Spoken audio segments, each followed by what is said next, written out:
14절의 말씀입니다. 갈라디아서 1장 18절에서 24절의 말씀입니다.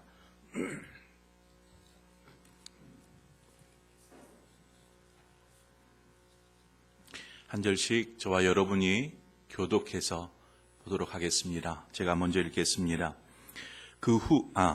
제가 그 주보에 18절부터로 되어 있죠.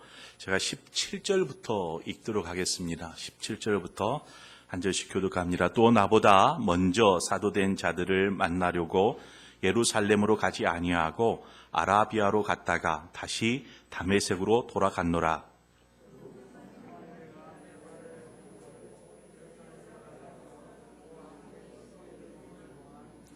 주의 형제 야고보 외에 다른 사도들을 보지 못하였노라.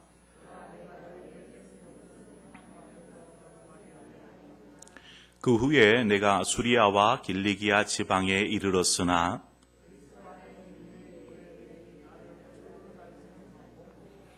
다만 우리를 박해하던 자가 전에 멸하려던 그 믿음을 지금 전한다 함을 듣고 아멘. 그간에 우리가 수요 예배를 동영상으로만 듣다가 이제 조금 회복이 되어져서 예배당에서 예배할 수 있게 된 게 참 기쁘고 감격스럽습니다. 지난주에만 해도 요 앞에서 핸드폰 이렇게 보면서 제가 설교했거든요. 짧게 설교했었는데 이제는 성도들의 눈을 보면서 얼굴을 보면서 이렇게 해서 너무 좋아요. 오늘 바울의 회심 이후의 삶에 대해서 우리가 함께 살펴보면서 또 말씀의 은혜를 좀 나누고자 합니다. 사도행전 9장에 보면 바울이 회심한 사건에 대해서 자세하게 기록하고 있습니다. 바울이 다메섹 도상에서 부활하신 예수님을 만나게 되죠. 이것은 바울이 원해서가 아니라 전적으로 하나님의 섭리, 역사 가운데에서 이루어지는 그러한 부활하신 주님과의 만남이었습니다. 우리가 여기서 좀 한번 생각해 볼 부분이 있어요. 주님을 만나는데 바울처럼 정말 놀라운 초자연적인 하나님의 섭리를 그러한 것을 경험하면서 이것을 통해서 만날 수 있어요. 바울처럼. 하지만 가랑비에 옷 젖는다라는 말이 있듯이 교회를 다니면서 차츰차츰 이렇게 말씀을 들으면서 주님의 사랑을 조금씩 깨닫고 알게 되면서 그렇게 주님을 경험하고 만나기도 합니다. 대부분 아마 후자의 신앙이 대부분일 것이라 생각이 됩니다. 그런데 어떤 분은 자신이 바울처럼 그렇게 놀라운 회심의 순간을 경험하지 못하다 보니까 어떠한 생각을 하냐면 자신은 내가 구원받았는가? 바울은 이렇게 다메섹 도상에서 막 빛 가운데 부활하신 주님을 만났다라고 얘기하는데 자신은 그러한 감격적인 회심의 순간을 경험하지 못하다 보니까 내가 구원받았는가? 라는 그러한 생각을 잘 모르겠다라고 말하시는 분들이 계세요. 이단 중에 우리 구원파라는 게 있죠. 구원파. 이 구원파에서 하는 질문 중에 하나가 무엇이냐면 당신 구원받았습니까? 예. 그러면 언제? 어디서? 몇 시에? 뭐 이러한 식으로 집중적으로 물어봅니다. 그러면 여러분 한번 이 질문을 받았다라고 한번 생각해 보세요. 여러분 구원받았죠? 그러면 언제? 어디서? 몇 시에? 이렇게 물어보면 뭐라고 대답하시겠어요? 그래서 잘 모른다, 생각이 나지 않아요. 그러면 당신 구원받았는지 다시 돌아보아야 합니다라는 말을 합니다. 여러분 회심한 때를 여러분 기억하고 있으세요? 정확하게? 저도 잘 모릅니다. 저는 어렸을 때, 아주 어렸을 때예요. 어머니의 손을 이끌려서 신앙생활을 시작했어요. 교회를 다니기 시작했습니다. 그렇게 이제 아동부, 중고등부를 거치면서 나중에 이제 신학교를 가게 되었죠. 저도 언제 구원받았는지 명확하게 잘 모릅니다. 언제 믿게 되었는지 그 시간도 잘 모릅니다. 그저 어렸을 때에 어머니의 손에 이끌려서 교회 간 기억밖에 없어요. 그런데 제가 이제 어렸을 때는 그냥 교회가 재미있고 좋았어요. 그래서 그렇게 생활을 하다가 중고등학교 시절, 중고등학생이 되었을 때 그 시절 때에 제가 주님의 그 사랑과 그 깊은 은혜들을 경험하기 시작했어요. 중고등학교 시절에. 제가 살았던 시골 마을 앞에 개천이 흐릅니다. 하천이 이렇게 흘러요. 이 하천이 흐르는 곳에 제가 해질 무렵이면 그곳에 하천에 나가서 그곳에서 찬양하고 기도하였습니다. 아마 동네 사람들이라면 제 찬양 소리를 안 들은 사람이 없을 만큼 그렇게 크게 그 하천에서 오랫동안 찬양하고 또 막 찬양 중에 가슴이 뜨거워지면 그 자리에 앉아서 기도했어요. 그때가 제가 중학교 시절이었습니다. 그 생활이 거의 이것을 한 달에 한두 번이 아니고 거의 매일 그렇게 했어요.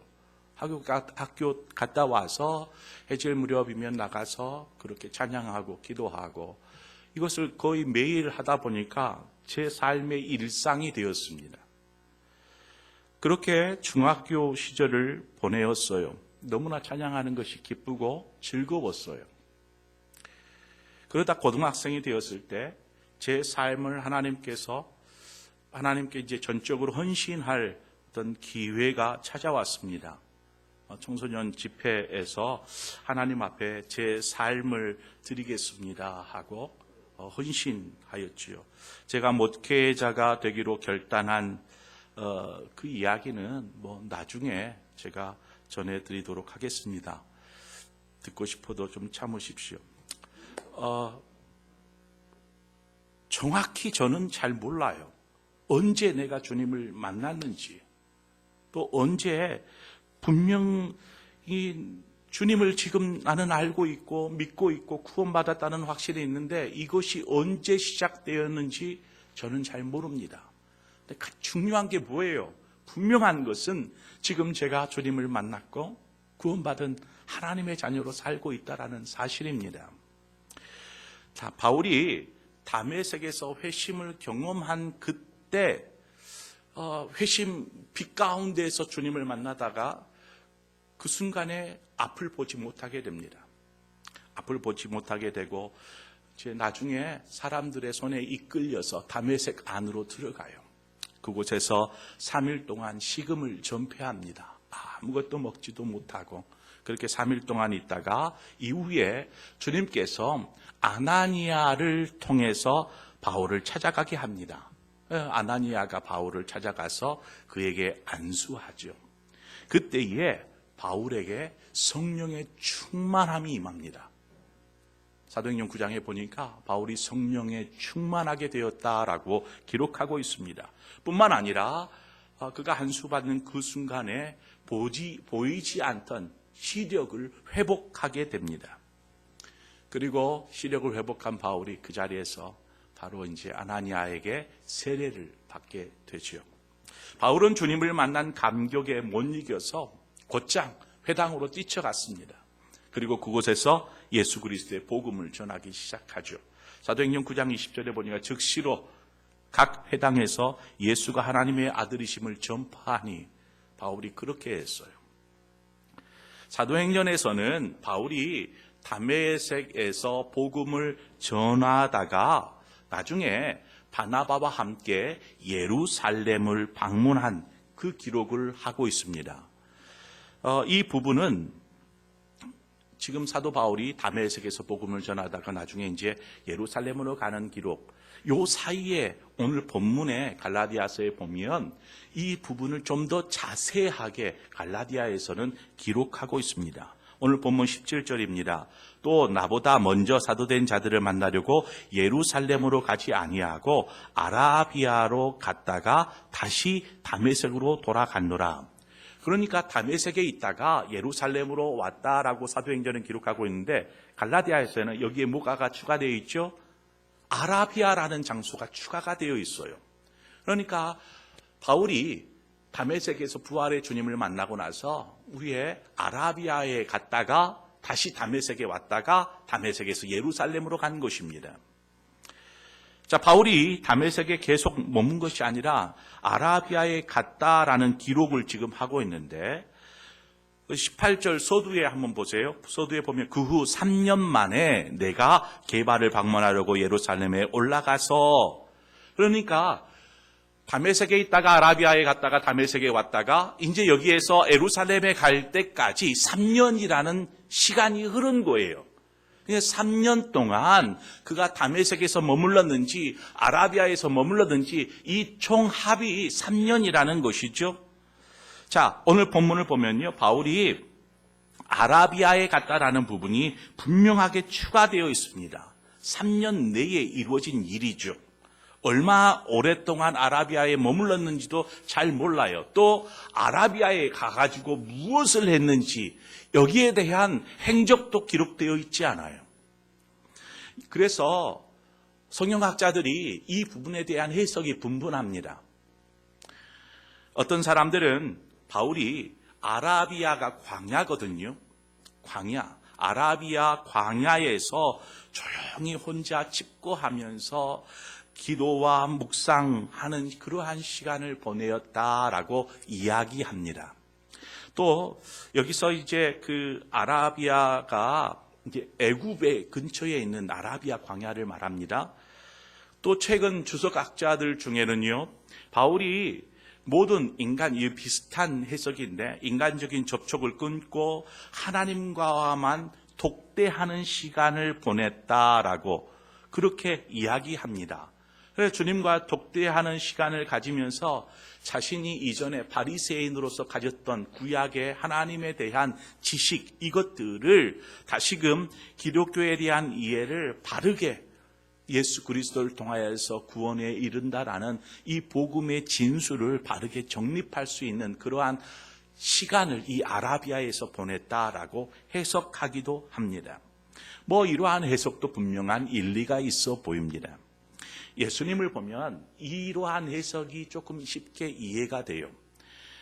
예수님께서 공생애를 시작하실 때를 한번 여러분 상기해 보십시오. 주님의 공생애의 시작은 세례 요한의 세례에서부터 시작이 됩니다. 30년 동안 일상의 삶을 살다가 30세가 되었을 때에 세례 요한의 세례를 받게 되죠. 세례를 받으신 이후에 그 다음에 어떻게 합니까? 누가복음 4장 1절에 보니까 예수께서 성령의 충만함을 입어 요단강에서 돌아오사 광야에서 40일 동안 성령에 이끌리시며 마귀에게 시험을 받으시더라 말합니다. 주님께서 성령의 충만함 속에 광야 가운데로 나아가셨어요. 그리고 그 40일 동안 금식하시면서 또 시험도 받으시고 그 속에서 자신의 공생애, 앞으로 이어질 3년의 공생애를 준비하시는 것이죠. 이처럼 이와 같은 해석이 있고요. 또 다른 해석이 하나 있습니다. 아라비아에서 무엇을 했는가? 또 다른 해석은 고린도후서의 내용을 좀 기초로 한 해석입니다. 고린도후서 11장 32절에 가보면 이러한 말씀이 있어요. 다메섹에서 아레다 왕의 고관이 나를 잡으려고 다메섹 성을 지켰으나 나는 광주리를 타고 들창문으로 성벽을 내려가 그 손에서 벗어났노라. 다메섹에 있을 때의 상황입니다. 당시에 역사적인 문헌에 의하면 아레다 왕이 다스리는 지역, 이 지역이 아라비아로 칭하였습니다. 아라비아. 그러니까 아라비아 광야, 저 애굽 옆에 있는 아라비아 광야가 아니라 아레다 왕이 다스리는 지역이 바로 지금 아라비아다라고 이야기하는 것이죠. 그곳은 다메섹에서 그렇게 멀지 않은 곳입니다. 멀지 않은 곳에 아레다 왕이 다스리는 지역이 있었습니다. 바울이 그럼 그곳에서 아레다 왕이 다스리는 그 지역에 가서 무엇을 했느냐? 복음을 전하는 것이죠. 복음을 전하다가 다메섹으로 돌아왔을 때 아레다 왕이 이 고관들을 시켜가지고 고린도후서 11장의 말씀에 의하면 이 고관들을 시켜서 바울을 붙잡게 합니다. 그때 바울이 광주리를 타고 성벽을 타고 내려와서 구출을 받은 것이죠. 사도행전 9장에서는 어떤 얘기를 하냐면 유대인들이 사울을 죽이려고 붙잡으려고 할 때에 광주리를 타고 성벽을 내려왔다라고 기록을 하고 있어요. 분명히 두 내용은 연관성이 있는 내용입니다. 즉 복음을 전하는 바울을 유대인과 아레다 왕이 다스리는 아레다의 사람들이 함께 바울을 붙잡으려고 했다라는 해석인 것이죠. 성경을 통해서 보면 오히려 후자가 좀 더 설득력이 있는 그러한 해석이라고 볼 수 있습니다. 그렇다고 복음만 전하겠어요? 가서 복음만 전하겠어요? 스스로 자신이 기도하는 시간, 자신을 돌아보는 시간들을 분명히 가졌을 것입니다. 전자의 해석이나 후자의 해석이나 어느 해석이 옳으냐 그러냐 이것을 따지기 전에 바울에게 있어서 아라비아에서의 시간은 어느 곳이었든 매우 중요한 3년의 시간이었다라는 사실입니다. 제가 말씀을 준비하면서 이 사도 바울의 아라비아의 시간은 처음 시작은 그랬잖아요. 아나니아로부터 세례를 받고 할 때 성령에 충만하게 됩니다. 이 성령의 충만함 속에 자신을 주님께서 왜 자신을 만나 주셨어요? 복음을 전하기 위한 나의 그릇, 복음을 전하기 위한 택함 받은 그릇이 되기 위한 그러한 준비를 이때 하는 것이죠. 신앙에 있어서 성령의 충만함, 이 충만함 속에 자신을 돌아보며 그리스도인으로 어떠한 삶을 살아야 될까, 어떠한 삶을 살아야 할지를 준비한다라는 것은 너무나 귀한 시간입니다. 보통 하나님의 은혜를 뜨겁게 경험하면 또는 성령의 충만함을 말씀을 듣다가든지 기도하다가든지 성령의 충만을 경험하면 가슴이 막 뜨거워집니다. 이 뜨거워지면 무엇이든 할 수 있을 것 같다 이러한 생각을 하게 돼요. 가슴이 뜨거워지면 불타가지고 그래서 심지어 불 속에라도 뛰어들어가서 복음을 전하고자 하는 그러한 열정들이 막 불타오르기 시작합니다. 성령이 충만해지면 또 은혜를 경험하고 나면 주님을 위해서 뭐든지 할 수 있을 것 같다라는 그러한 열정이 생기는 것이죠. 그런데 이러한 순간 우리는 신중할 필요가 있습니다. 이러한 성령의 충만함들을 경험하거나 크신 하나님의 은혜를 경험할 때 우리가 신중할 필요가 있다는 것입니다. 어떤 분은 하나님께서 자신을 선교사가 되도록 부르셨다.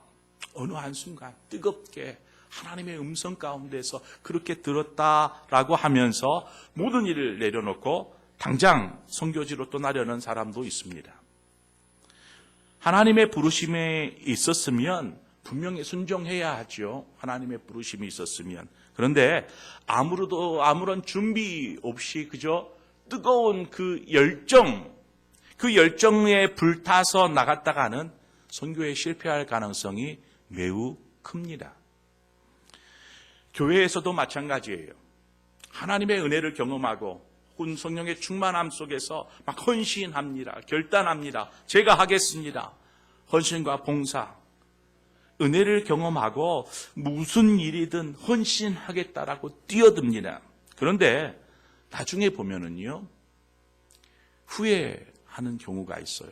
낙심하고 더 나아가 상처를 경험하기도 합니다. 분명히 성령의 충만함 속에 시작된 일인데, 은혜 가운데 헌신한 일인데 왜 이러한 일을 경험하게 될까요? 저는 그 원인을 어디에서 찾냐면 오늘 본문에서 이야기하는 아라비아에서의 시간이 없었기 때문이다라고 이야기하고 싶습니다. 아라비아에서의 시간. 바울은 회심과 함께 성령의 충만을 경험합니다. 분명 즉시로 회당에 가서 복음을 전하죠. 그런데 그가 아라비아의 시간을 보내면서 어떠한 시간을 갖냐면 자신을 돌아보는 성찰하는 시간을 갖습니다. 그리고 신앙 안에서 자신을 더욱더 견고하게 하는 작업을 바로 이곳에서 합니다. 아라비아가 설령 광야이라 할지라도 그곳에서 하나님과 더 깊은 사귐의 시간을 갖는 것이죠. 바울에게 3년이라는 시간은 결코 성령의 그 뜨거워진 열정, 그 불꽃을 사그러뜨리거나 꺼뜨리는 그러한 시간이 아니었어요. 불꽃이 이렇게 타오르잖아요. 빨갛게. 그런데 그보다 더 뜨거운 불꽃은 파란 불꽃입니다. 지금 사도 바울이 하는 것은 빨간 불꽃을 그 아라비아의 시간을 통해서 더 뜨거운 파란 불꽃으로 바꾸는 그러한 작업들을 하고 있었던 것이죠. 그 말은 성령의 충만함 속에 주신 사명을 어떻게 감당해야 할지 이것들을 가지고 기도로 준비하고 주님과 또 깊은 시간을 가지면서 영적으로 무장하는 것입니다. 자신을 무장하는, 자신을 훈련하는 시간, 바로 그 시간이 아라비아의 시간입니다. 혹 여러분에게 아라비아의 시간이 필요하지는 않습니까? 오늘 본문 18절 19절입니다. 그 후 3년 만에 내가 게바를 방문하려고 예루살렘에 올라가서 그와 함께 15일을 머무는 동안 주의 형제 야고보 외에 다른 사도들을 보지 못하였노라. 이제 아라비아에서의 시간, 그 시간들을 보냈어요. 그리고 나서 3년이 지나서 이제 예루살렘을 방문합니다. 예루살렘으로 내려오지요. 그리고 나서 게바 베드로하고 예수님의 동생인 야고보를 만났다라고 기록하고 있습니다. 그 외에 다른 사도들은 만나지 않았다라고 기록하고 있죠. 여러분, 게바와 야고보 왜 이 둘을 만났을까요? 게바, 베드로는 누구입니까? 예수님의 공생의 기간 동안 예수님과 항상 함께 있었던 제자 중에 한 사람입니다. 그래서 베드로와 이야기를 하다 보면 무엇을 들을 수 있어요? 예수님에 대해서 들을 수 있어요. 예수님의 행적이나 예수님에 관한 이야기들을 너무나 베드로는 잘 알고 있기에 그 얘기를 다 들을 수 있는 것이죠. 자, 야고보는 어떻습니까? 야고보는 예수님께서 공생애를 시작하기 전에 예수님과 함께 살았던 식구잖아요. 자신의 형. 그러니까 친동생으로서 예수님의 제자는 아니었지만 그가 나중에 야고보는요, 예수님의 제자가 아니었어요. 예수님을 막 반대하기도 했어요. 형이 미쳤다. 자신이 그리스도라고 얘기해. 내 형이었는데 이런 생각들을 했었는데 나중에 부활하신 주님을 만나고 나서 예수가 그리스도인이다라는 것을 믿게 되고 자신의 삶을 드립니다. 나중에는요, 예루살렘 교회의 지도자가 됩니다. 이 야고보가. 지금 사도 바울이 야고보를 만남으로 인하여서 예수님이 공생애를 시작하기 그 전의 삶을 어떻게 살았는지 이것을 듣고 베드로를 만나면서 예수님이 공생애를 시작하고 고난과 부활 그 동안 어떠한 삶의 행적을 써가셨는지 이러한 것들을 다 묻고 알게 되는 것이죠. 그러나 사도 바울이 예루살렘에 간 것은 예수님에 대해서 듣는 것입니다. 예수님에 대해서. 이 둘을 만났다라는 것이 바로 바울이 예수님의 삶, 또 그의 가르침, 그의 사역에 대해서 생생한 이야기를 듣고자 함이었습니다. 그 기간이 길지는 않았어요. 15일밖에 되지 않았습니다. 예루살렘에 머무는 시간이. 하지만 이 15일 동안 바울은 자신이 경험하지 못한 예수님에 대한 많은 이야기들을 들을 수 있었습니다. 아라비아에서의 시간은 바울에게 있어서 영적인 준비를 하는 시간, 사명자로서 복음을 전할 하나님의 그릇으로서의 사명을 감당하기 위한 어떤 영적인 준비를 하는 시간, 바로 아라비아에서의 시간이었다라면, 예루살렘에서 게바와 야고보를 만나는 시간은 예수님에 대한 실제적인 삶을 듣고 배울 수 있는 그러한 귀한 시간이 되었던 것입니다. 이처럼 바울은 회심 이후에 자신의 사명을 감당하기 위한 준비들을 차근차근히 해 나아갑니다. 영적으로 무장할 뿐만 아니라 예수님의 삶을 들으면서 그리스도인의 삶을 배우는 그러한 시간을 가졌던 것이죠. 영적으로 기도하며 성령으로 충만케 되는 것과 예수님의 삶에 대해서 듣고 배우는 그러한 지적인 체험, 이것은요, 균형 잡힌 그리스도인, 이러한 그리스도인이 되게 하기 위해서는 너무나 중요한 부분입니다. 어떤 경우는요, 영적인 부분에 치우쳐서 자신이 하나님의 음성 기도하면서 이 영적인 부분에 치우치는 것이죠. 그러면서 자신이 하나님의 음성을 들었다 하고 오면서 쉽게 뭔가를 결정해요. 제가 기도하는 중에 하나님의 음성을 들었어요 하면서 쉽게 뭔가를 결정하고 움직이려 하는 성도들을 보게 됩니다. 또 어떤 경우는요, 기도하지 않아요. 성령의 인도함이 없이 그저 경험과 지식으로 판단하고 결정하려는 모습도 보게 됩니다. 이 두 영역은요, 그리스도 안에서 없어서는 안 될 부분이에요.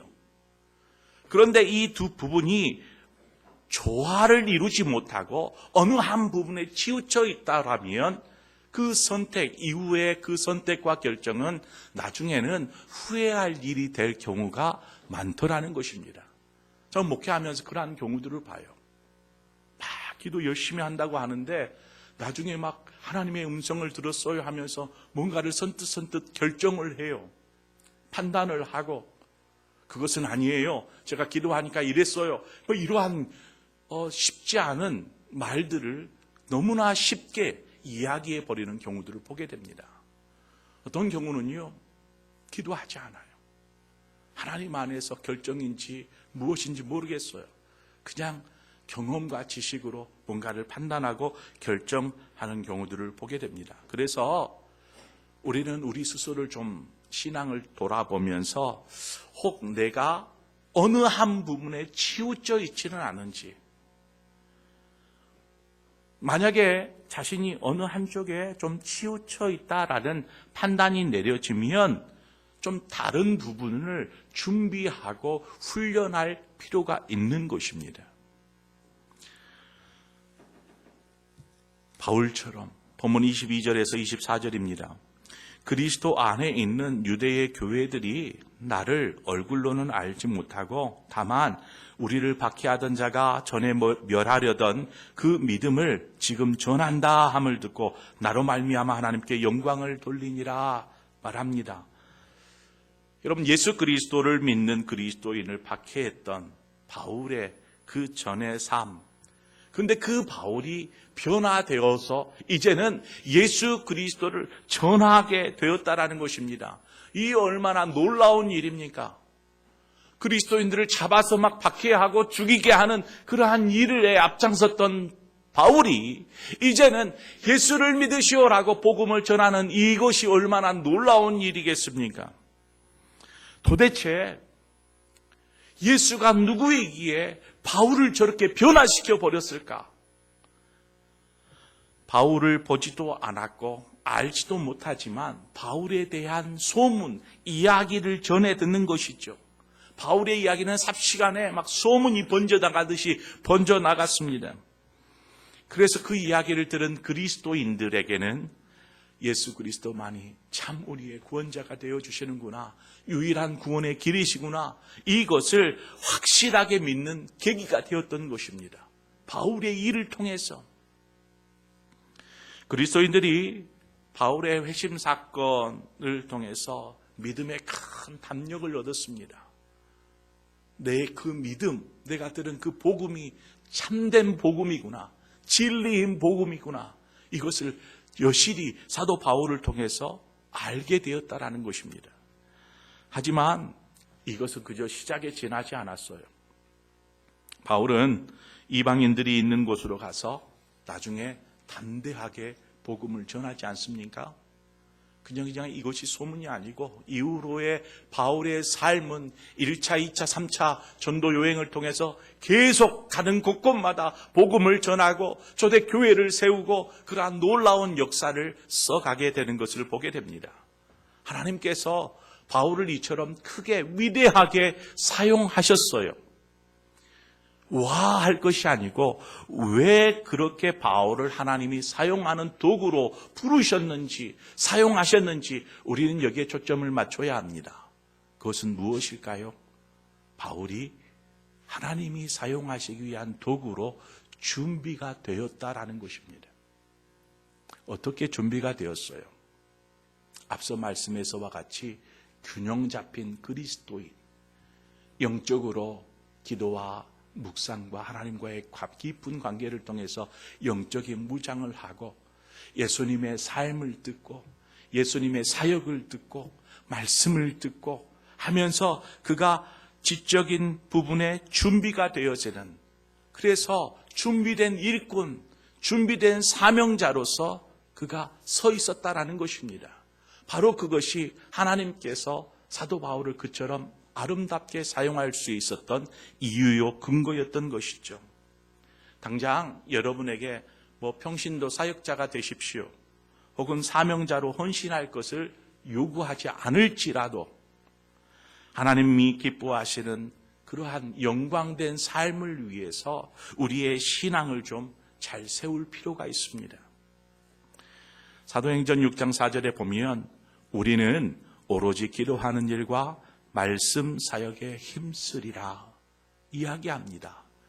이 두 가지, 기도 사역과 말씀 사역, 이 두 가지는 아무리 강조해도 지나침이 없는 이야기이기에 사도들이 우리는 이제 말씀과 기도에 전무할 거야 라고 이야기하는 것이죠. 사도 바울이 이처럼 영적인 부분뿐만 아니라 말씀을 알고 상고하고 이해하고 또 예수님에 대해서 듣고 하는 배움의 이러한 지적인 체험들, 이 체험들을 통하여서 그가 견고하게 신앙을 다져간 것처럼 우리 역시 예수님을 만나고 나서도 여전히 그냥 제자리에 머물러 있지 말고 기도와 말씀 훈련에 나아가십시오. 우리의 부족한 부분들을 찾아서 균형 잡힌 그러한 그리스도인으로 서기 위해서 구의 하나님께서 우리를 하나님의 도구로 사용하시고 또한 우리의 삶이 하나님의 영광으로 복되게 드려질 줄 믿습니다. 그러한 우리 상봉의 모든 성도들, 이 시간 예배하는 저와 여러분의 모든 삶이 되어지기를 주님의 이름으로 축원드립니다.